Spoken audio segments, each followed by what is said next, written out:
Kesalahpahaman hingga berujung pada perkelahian terjadi Selasa 6 September lalu sekitar pukul 23 WITA.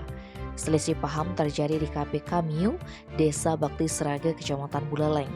Kasihumas Polres Buleleng AKP Gede Sumarjaya saat dikonfirmasi Kamis 8 September malam menjelaskan saat berada di KP Kamiu, beberapa pemuda tengah asik menikmati musik. Ketika dancing, terjadi saling senggol antara korban Gede Agus Setiawan dan pemuda lainnya. Ketika terjadi saling senggol tersebut, terduga pelaku memanggil temannya lalu menantang korban.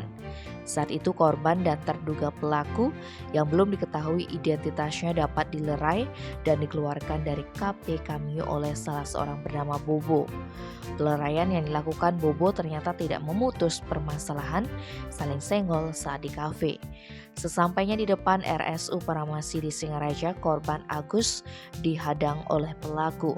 Pelaku langsung memukul korban dengan kayu hingga terjatuh. Kemudian korban dikeroyok oleh beberapa orang yang saat itu datang bersama pelaku. Korban juga sempat dilempari dengan parang hingga melukai tangan kanannya.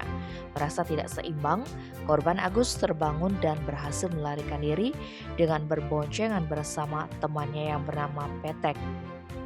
Ia lantas kembali menuju ke kafe Kamiu untuk mencari temannya. Kejadian itu lantas dilaporkan oleh Kade Aldi Prasetya yang merupakan teman korban ke Polres Buleleng.